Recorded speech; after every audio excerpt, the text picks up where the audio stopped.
ऐसी कोई बात नहीं थी, हमारे बीच कुछ मनमुटाव था।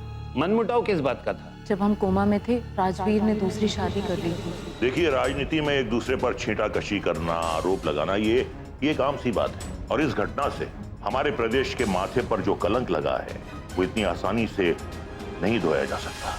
ये सारा खेल सिर्फ एक ही शख्स खेल सकता है और वो है शंकर प्रसाद। लेकिन पापा, शक के घेरे में तो वो भी है। शंकर प्रसाद ने भी वही किया। अपनी बदनामी को छुपाने के लिए शारदा के शासनकाल में कुछ घोटाले करवा लिए ताकि शारदा की छवि खराब हो जाए। और जब उससे भी बात बनती नजर नहीं आई तो फिर उसने शारदा पर हमला करवा दिया। आप ठीक कह रहे हैं पापा। शंकर प्रसाद को सबसे बड़ी चिंता इसी बात की थी कि अगर मां हमारे साथ मिल गई और हमारी सरकार बन गई तो शंकर प्रसाद तो कहीं का नहीं रहे। ये सच है बेटा। अगर हमारी सरकार बनती तो फिर शंकर प्रसाद के लिए सिर्फ एक ही जगह थी और वो थी जेल।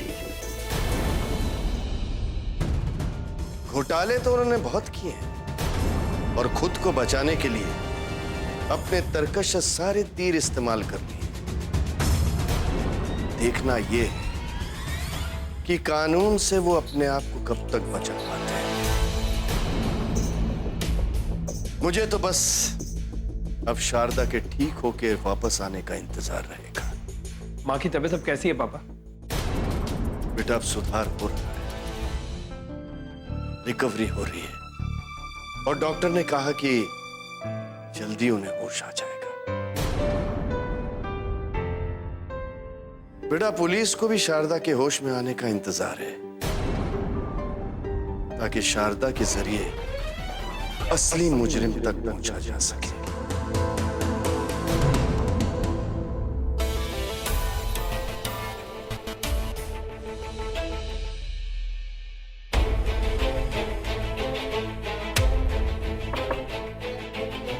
मैं कमिंग? यस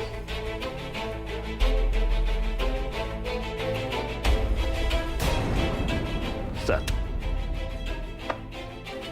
क्या रिपोर्ट है?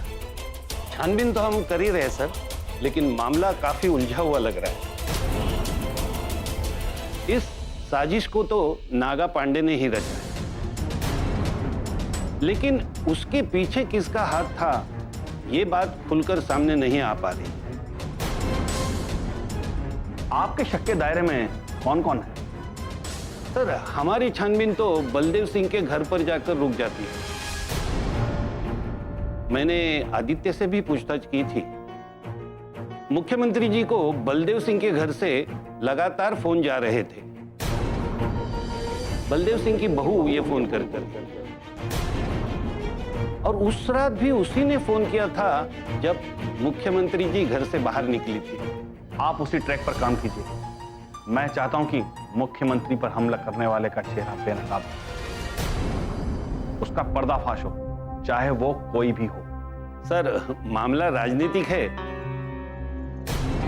और इस मामले के तह तक पहुंचने के लिए मुझे कई छोटे बड़े लोगों से पूछताछ करनी पड़ेगी। सर, मैं तो यह भी जानता हूं मेरा ये पूछताछ करना कुछ लोगों को कुछ ज्यादा ही नागवार लग सकता है। मैंने आपको पूरी छूट दी है कि छानबीन में कोई भी राजनीतिक दखल नहीं होगा। आप जिसे चाहें जहां चाहें पूछताछ कर सकते हैं। आपको पूछताछ से कोई नहीं रोकेगा।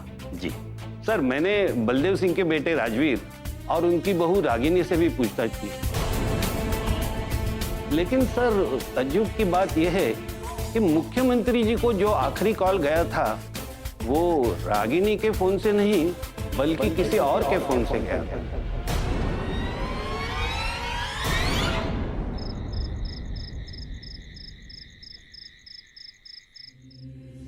सब अपने अपने तौर पर बयान दे रहे हैं और ये राकेश झा तो पता नहीं क्या समझ बैठी। नए नए मंत्री बने हैं, मंत्री पद की मर्यादा ही भूल बैठे हैं। मुझ पर उंगली उठा रहे थे, मुझ पर। शारदा देवी पर हमले के पीछे मेरा हाथ हो सकता है। एक बात कहूं सरकार, ये जो राकेश झा है ना, आपके लिए शनि राहु केतु सब कुछ है। ठीक कहते हो लल्लन। अगर कभी मैं सत्ता में आया तो इस राकेश झा को बताऊंगा कि राज कैसे चलाते हैं और उंगली उठाने वालों को सबक कैसे सिखाया जाता है। अगर देखा जाए तो आपके हाथ से सरकार गई किसकी वजह से? राकेश झा की वजह से। अगर राकेश झा मंथन शिविर में आपके खिलाफ आवाज नहीं उठाते तो हालत इतनी नहीं बिगड़ती कि आपके हाथ से मुख्यमंत्री की कुर्सी ही चली जाए।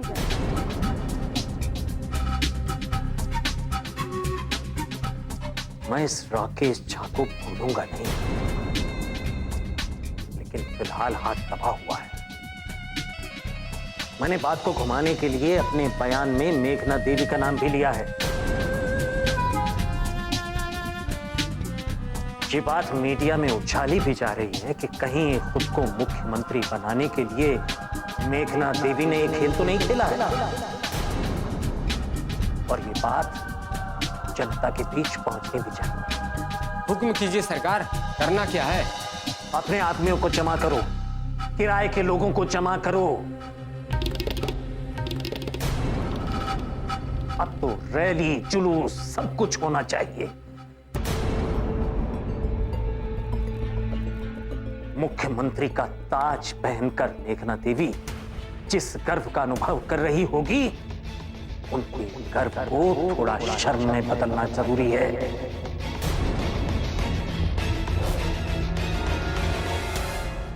सर, हमारी जांच करने के बाद पता चला कि वो फोन बलदेव सिंह के घर में कभी रहा ही नहीं। उसका लोकेशन कहीं दूसरी जगह का रहा। सच तो ये भी है कि रागिनी जी बलदेव सिंह के घर में ही रहती है। आखिर इसके पीछे है कौन? यह अपराध राजनीति से प्रेरित है। क्या आप बता सकते हैं कि आपको किन लोगों पर शक है? नहीं, मुझे शक किस पर है मैं ये नहीं बता सकता, लेकिन मैं ये चाहता हूं कि तथ्यों के आधार पर आप छानबीन करें और जो इसका जिम्मेदार है उसका चेहरा सामने आना है। सर, अभी तथ्यों के ऊपर छानबीन तो मैं कर ही रहा हूं। उम्मीद है कि मामला बहुत जल्द सुलझेगा। मैं आपसे यही उम्मीद करता हूं कि आप हर बार की तरह इस बार भी पूरी कामयाबी के साथ इस गुत्थी को अपराधी आपके सामने बहुत जल्द होगा सर।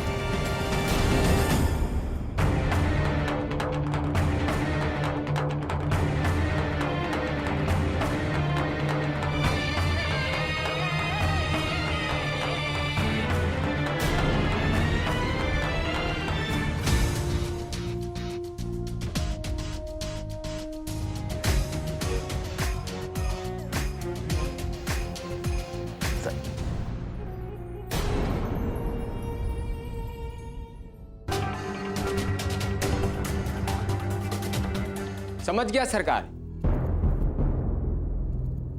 कल शहर के 4-6 गलियों में नारे लगवाते हैं। 4-6 गलियों में नहीं, शहर की हर गली में मेघना देवी मुर्दाबाद के नारे लगने चाहिए। हर गली में मेघना देवी हाय हाय के नारे लगवाओ।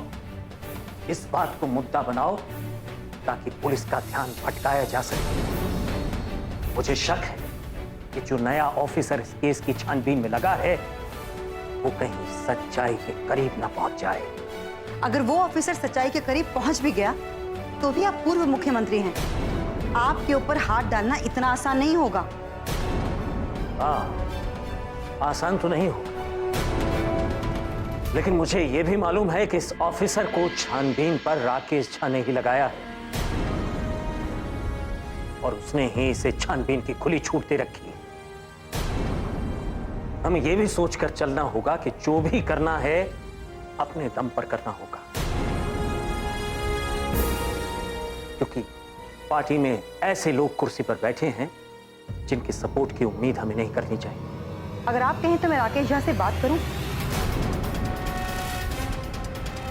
उन्हें समझाने की कोशिश करूं कि सच के पीछे इतना भी तेज न भागें कि खुद ही ठोकर खाकर गिर पड़े। हाँ हाँ, आप राकेश झा से बात कर सकती हैं और आपको बात करनी भी चाहिए, क्योंकि आप न सिर्फ पार्टी के मेंबर हैं बल्कि विधानसभा के सदस्य भी हैं। लेकिन हाँ, राकेश झा को यह समझाने की कोशिश जरूर कीजिएगा कि जिस ऑफिसर को उन्होंने छानबीन पर लगाया है उस ऑफिसर को दायरे में रहकर ही छानबीन करने के लिए कहें।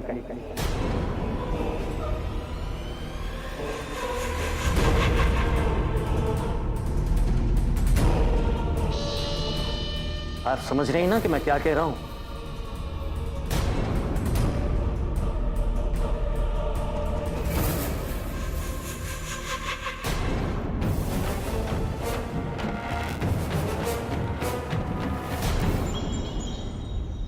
मेरे छानबीन का दायरा बहुत बड़ा है, इसे समेटा नहीं जा सकता।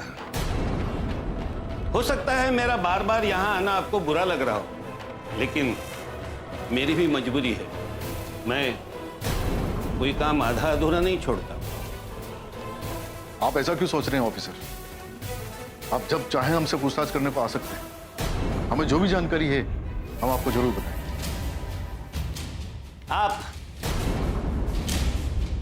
आप बलदेव सिंह के साथ थे और जैसे उनकी कुर्सी चली गई आपने उनका साथ छोड़ दिया और शारदा देवी जी का साथ पकड़ लिया। क्या इसके पीछे कोई खास वजह? बस ये तो हर एक का अपना अपना नजरिया है ऑफिसर देखने का। जब हम बलदेव सिंह जी के साथ में थे तो उन्हें मंत्री पद मिला। आज जब हम शारदा देवी के साथ हैं तो शारदा देवी को मंत्री पद मिला हुआ है। हो सकता है ये हमारा ही लक हो। बहुत खूब। आप बलदेव सिंह के साथ भी रहे हैं और शारदा देवी जी के साथ भी रहे, तो ये दोनों के रिश्ते के बारे में आपसे बेहतर कौन जानता होगा? देखिए, उन दोनों के रिश्तों के बारे में हम कमेंट नहीं करना चाहते। जो भी सच है वो तो सबको पता है। जो सबको पता नहीं, मैं वो जानना चाहता हूं। कुछ लोगों ने यह भी संदेह व्यक्त किया है कि मुख्यमंत्री जी के हमले के पीछे शायद बलदेव सिंह का ही हाथ हो सकता है।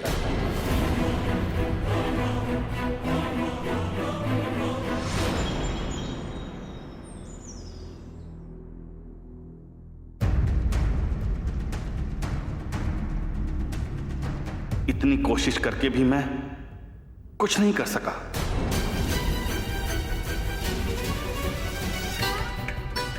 अलर्ट मिलने के बावजूद मुख्यमंत्री जी के साथ होने वाले इस हादसे को रोक नहीं सका।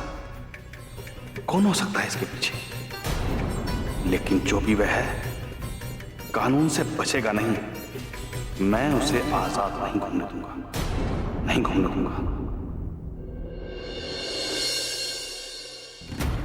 मैं आपसे ये जानना चाहता हूं कि आपको क्या लगता है, क्योंकि आप दोनों के बहुत करीब रह चुके हो। देखिए, सच तो ये है कि बलदेव सिंह की नजर में रिश्तों का कोई मायना नहीं। अपनी राजनीति को चमकाने के लिए वो जो भी कर जाए वो कम। हम तो आज भी उस धमकी को नहीं भूले हैं जो उन्होंने मुख्यमंत्री जी को फोन पर दी थी। और बलदेव सिंह किसी बात को ऐसे ही कहते हैं, ये तो हम मान ही नहीं सकते, क्योंकि उनकी हर बात में एक गहरा अर्थ होता है। अच्छा, यानी आपको भी बलदेव सिंह के ऊपर शक है? अब सवाल तो ये है कि इस हादसे को अंजाम देने के लिए जगह भी तो बलदेव सिंह जी के घर के सामने की ही चुनी गई। इसलिए बलदेव सिंह जी से भी अच्छी तरह से पूछताछ की जानी चाहिए। ठीक कह रहे हैं आप। और बलदेव सिंह जी वित्त मंत्री रह चुके हैं, इसलिए हमें लगता है कि उनसे पूछताछ नहीं।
जरूर होंगे। ये तो बहुत पुरानी बात हो गई गृह मंत्री जी।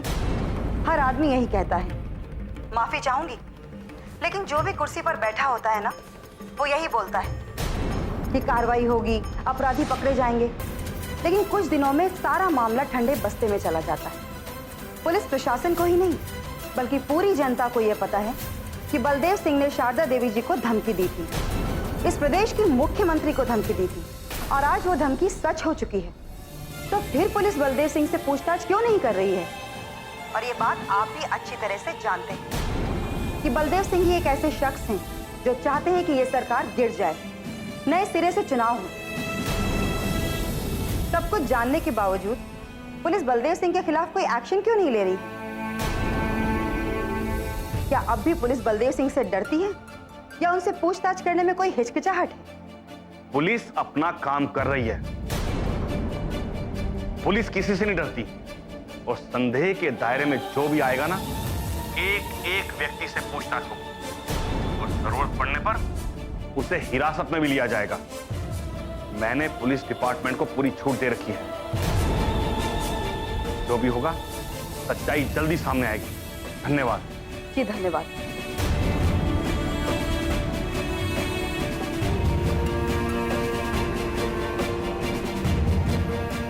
गृह मंत्री जी, मेरी बातों का कुछ तो असर होगा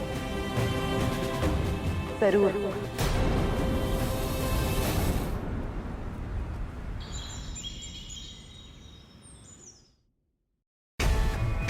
अरे ऑफिसर आप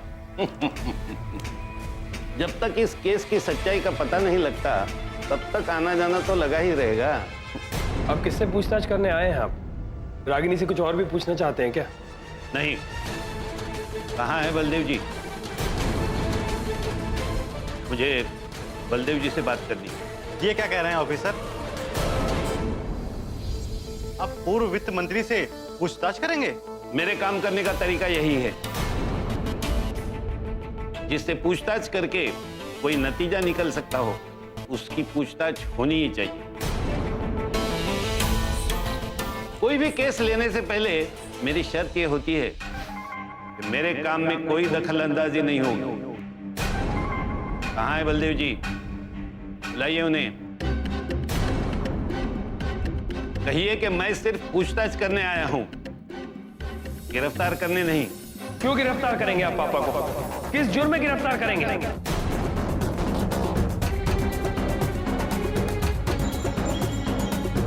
अपना प्रदेश के मुख्यमंत्री के ऊपर हुए हमले के बारे में पुलिस ने अभी कोई खुलासा नहीं किया है।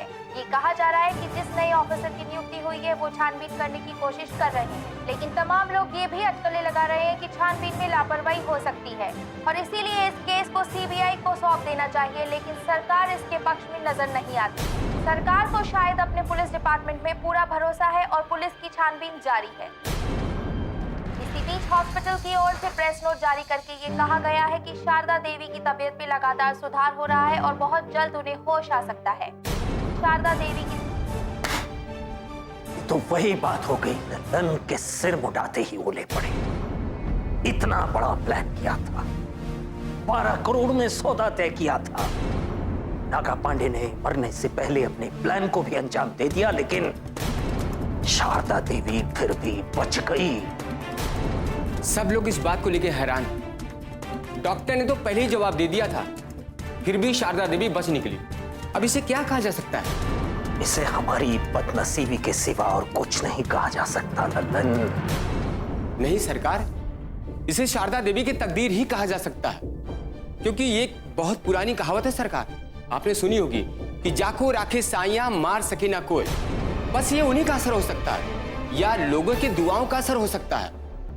अरे जनता ने भी तो हद कर दी। प्रार्थनाएं की जा रही हैं, हवन हो रहे हैं, दुआएं की जा रही हैं, विशेष पूजन हो रहे हैं। सच कह रहे हैं सरकार, हजारों हाथ दुआओं के लिए उठे थे। अब ऊपर वाला किस किस की दुआएं कबूल नहीं करता। खैर, अब तो शारदा देवी खतरे से भी बाहर है। अब उन्हें होश आने वाला है। यही तो मैं जानना चाहता हूं कि उस धमकी का मतलब क्या है। उस धमकी के पीछे कहीं कोई बड़ी सच्चाई तो नहीं छुपी? जिंदगी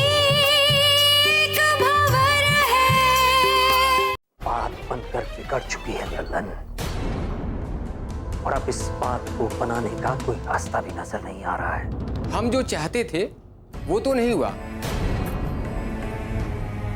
अब तो बस खुद को बचाने की कोशिश करनी चाहिए। हाँ ललन, तुम ठीक कह रहे हो। भ्रष्टाचार के मामले में तो मैंने सरकार को मजबूर कर दिया था, लेकिन इस मामले में मैं सरकार की छानबीन को नहीं रोक पाऊंगा। पार्टी भी तो आपके साथ नहीं है। पार्टी के सारे पदाधिकारी आपसे इस बात को लेकर नाराज हैं कि आपने मुख्यमंत्री जी पर उंगली जो उठाई। ऑफिसर, एक बात याद रखिए, हम लोग राजनीति में हैं। अगर आज उनकी सरकार है ना, तो कल हमारी सरकार होगी। अगर आज आपने उनके कहने पर कुछ उल्टा सीधा किया और हमें परेशान किया, तो कल शायद आपको हमारे अंडर में भी काम करना पड़ सकता है। लगता है आप मेरे बारे में जानते नहीं। ना तो मैं किसी के दबाव में हूं, ना तो किसी के दबाव में काम करूंगा। जिस दिन आपकी सरकार बने उस दिन बेशक मुझे सस्पेंड कीजिएगा, लेकिन आज जो काम करने मैं आया हूं वो करके ही रहूंगा। कहां है पूर्व वित्त मंत्री जी? वो तो अभी बाहर गए। आपको कुछ जरूरी बात पूछनी थी क्या? मुख्यमंत्री जी को धमकी देने में सबसे बड़ा नाम तो बलदेव जी का ही था। आप लोग वो फुटेज भूल गए जो मीडिया बाकायदा दिखा रही थी। इंटरव्यू के वक्त बलदेव जी ने फोन पर मुख्यमंत्री जी को धमकी दी थी। यही तो मैं जानना चाहता हूं कि उस धमकी का मतलब क्या है। उस धमकी के पीछे कहीं कोई बड़ी सच्चाई तो नहीं छुपी?